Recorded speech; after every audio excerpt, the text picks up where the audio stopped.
Hi everybody, Charles here. Welcome to Backroad Living. We hope everybody's doing well.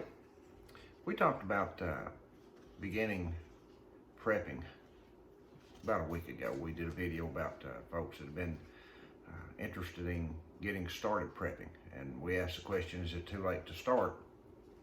And the short answer was no, it's never too late to start. But the long answer is how much time do you have left?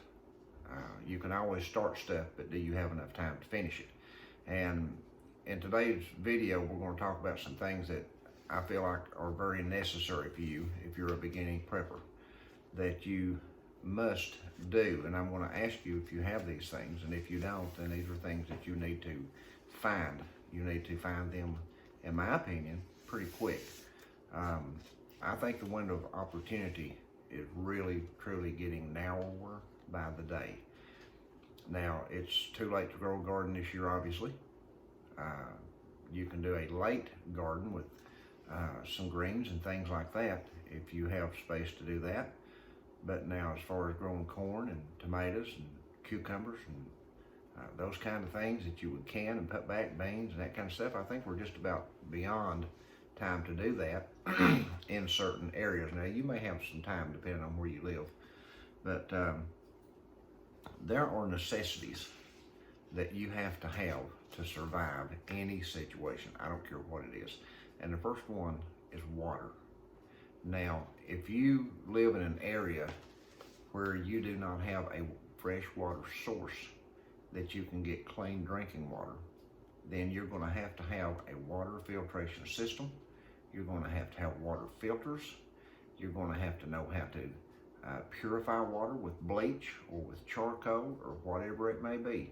Right now, as soon as this video ends, if you don't have any of that stuff, then I highly encourage you to put back water.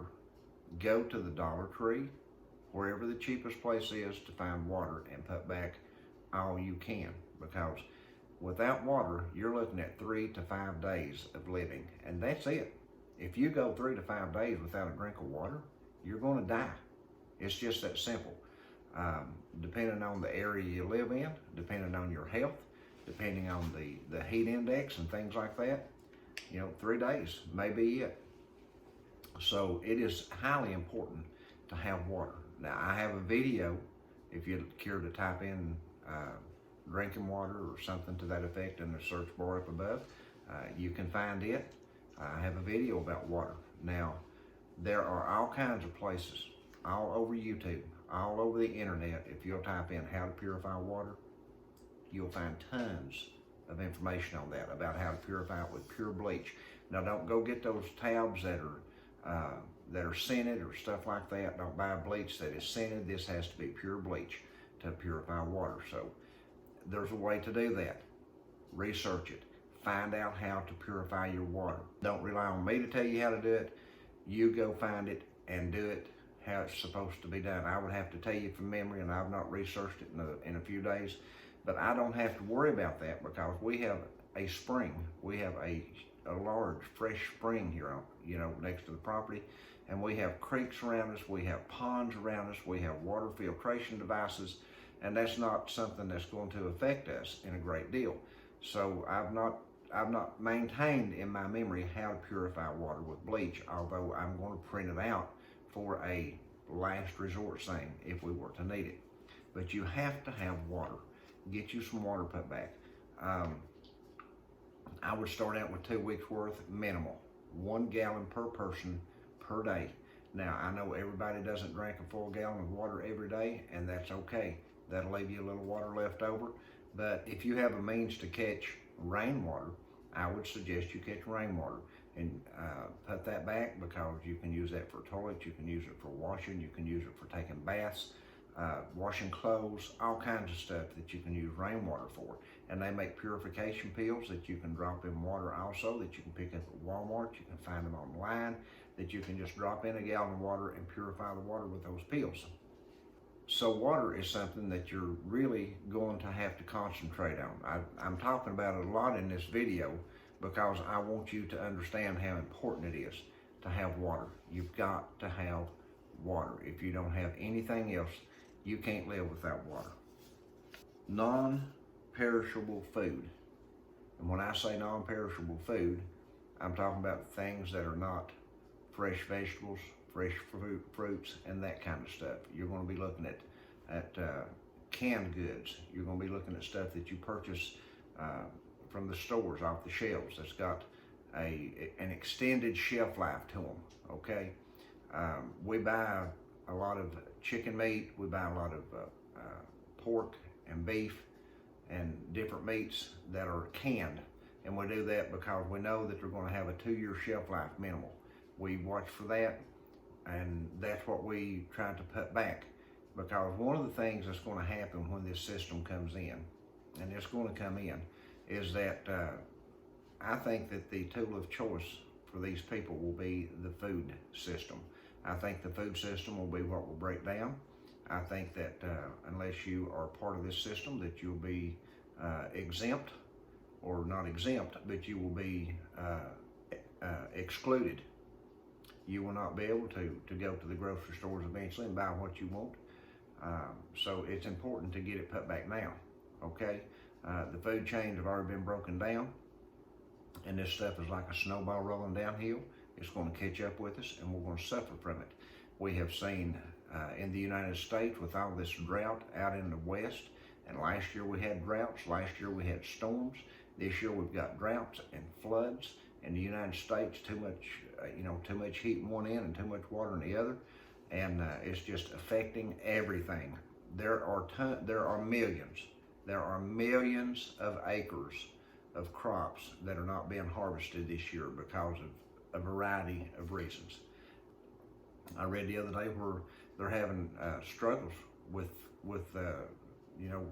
things like corn and things like that are not maturing as much as it should have, and they're not going to be able to get near the yield that they normally get, and that's going to cut back on how much food production we have here in the United States.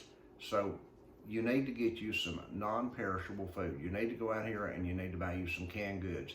You need to get you some beans. Let me tell you, first thing you need to buy is beans. You need to get pinto beans in the bag, and you need to put them back. You need to get rice, and you need to put it back. You can eat beans and rice when you can't eat nothing else, and it'll sustain you. Beans and rice, and then go back and buy some more beans and rice every time you go to the store. Buy you some more beans and rice. You'll want to supplement along, if you can, with some meat, like canned chickens or canned pork or canned beef, whatever it may be, but buy beans and rice. Always buy beans and rice when you go, and make sure you've got enough to do you for a good while, because beans and rice will go a long way when nothing else will work. And they're one of the most inexpensive foods that you will buy, so you can put back a lot of that kind of stuff. Beans and rice. Be sure you got non-perishable foods. The next thing you need to look into after you look into your non-perishable foods is you need to try to figure out how you're going to prepare meals if you have the electricity go out, because that's another thing I look for this year. It may not happen, but I look for it too, is for us to have a power grid outage. I look for these things to happen on a wide scale basis, and more than likely in the winter. So there's two things here you need to think about with that as a beginning prepper. You need to look in how to fix your food, how to cook your food without electricity. Now, some people have gas, I understand that, and if the gas is still working, then you can cook your food on a gas range. I know that, or a gas grill, or whatever you may have that operates on gas. But if you cook and heat with electricity, then you're going to be in a position that you're going to have a secondary way to cook your food and a secondary way to heat your home. I recommend wood heat. If you live in an area that you can put in a wood stove and you have access to wood, or you can purchase wood, then by all means I would recommend doing that. You can build a rocket stove out of cinder block. You can build them out of brick. You can build them out of a number of things in your backyard if your area permits it where you live. And if things get bad enough, it won't matter if the area permits it or not. You'll be building stuff to cook on. You'll be building stuff to heat with. It'll be that simple. If things get bad enough, you'll just do it. And that's something to think about. Now, there's all kinds of means and ways out there to cook and heat. There's all those little, I can't think of what they're called, there's those little fire packs that you can buy that from Walmart, that you just slide them and put them under like a can. You could heat up a can of beef with something like that. You can heat up a can of anything. You can heat it right in a can if you have to. But heck, all this stuff is edible. All these canned foods that we buy like this, and the chicken and the meats and all that stuff, they're edible right out of the can. We just heat them up to make them taste a little better. But you can eat all this stuff out of the can if you have to without heating it at all. But you need those non-perishable foods. And again, beans and rice. Always get beans and rice. The other thing I would recommend is that when things like this start happening, and I know everybody has a different viewpoint on what will take place when this happens. And I'm not saying if it happens, I'm saying when it happens, because I'm fully convinced that we're going to see unprecedented times in the near future. And when the food shortages take place, now I've heard people say, oh, that it's just all fear mongering, that when people start saying that you have to defend your food and defend your stockpile, and there's going to be masses of people out walking the roads looking for food, that's just foolishness. Well, you know what, it might be foolishness. I don't know.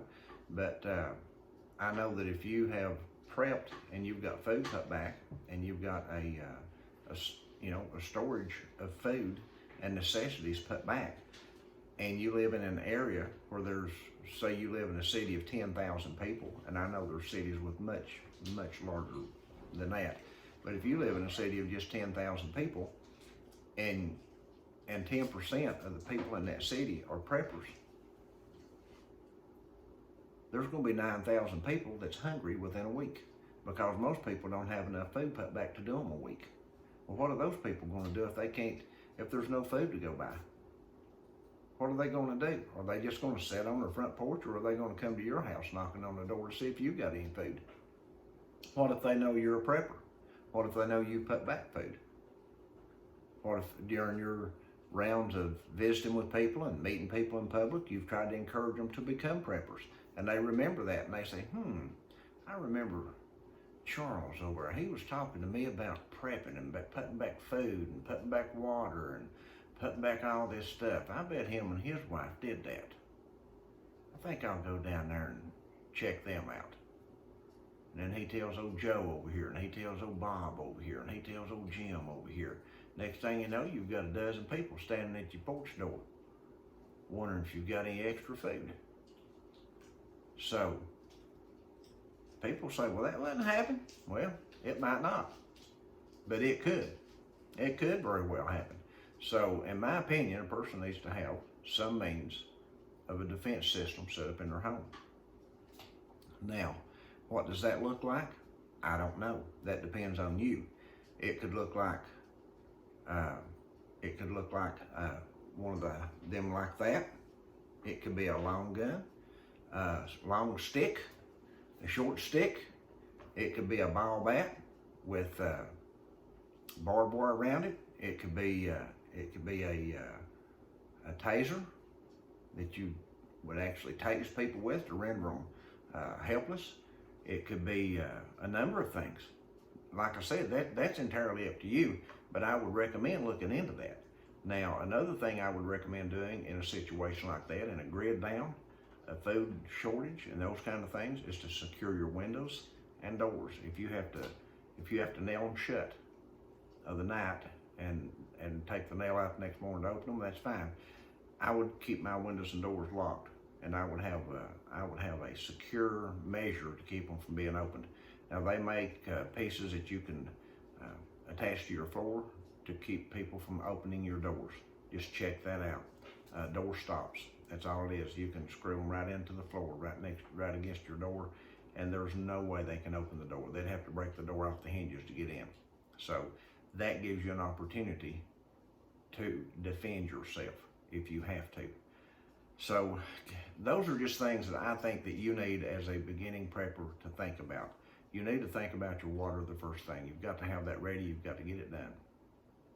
You've got to think about your food, non-perishable food. You've got to think about how to cook your food or how to prepare your food. You've got to think about your heat. in the winter. And last but not least, you've got to think about your defense of your home and your goods and your family. So keep that in mind. Those are things to think about. Moreover, get online, research them while you still can, and do what fits you. Everything that fits me doesn't fit you. So you have to do what fits you. And let me remind you, in buying food, when you buy your food, never buy food that you're not going to like or that you don't eat. If you don't like it, you're not going to eat it. Don't buy it. Don't waste your money on that stuff. You'll end up throwing it out in the end. So always buy stuff that you like and your family likes. And I know that sometimes you like different things. So try to keep that in mind when you're purchasing and make sure you're buying stuff that's going to be eaten. And don't forget that we do have a new channel now called Locals. And we are posting over there fairly regular, and we're going to be posting more. So if you'd like to hop over there and join us on Locals, the link to that is in the description box below. And it will become a subscriber channel, not subscriber only, but we will have videos over there that's only the subscribers will have access to be able to interact with. There will be free videos, so you can become a member if you'd like to, or if you'd like to support us. If you like what we're doing, appreciate what we're doing, think it's worthwhile, it's $5 a month. Hop over there and support us on that channel. We greatly appreciate that, and we appreciate you. We appreciate you here on YouTube, where it's always free. So don't forget, guys, be diligent in what you're doing here, because things are going to be happening here, I think, in the United States pretty quick. There's a lot of stuff going on around the world, and I'm going to talk about that over on Locals in the next video. So hop over there and join us, and we'll see you all in the next video.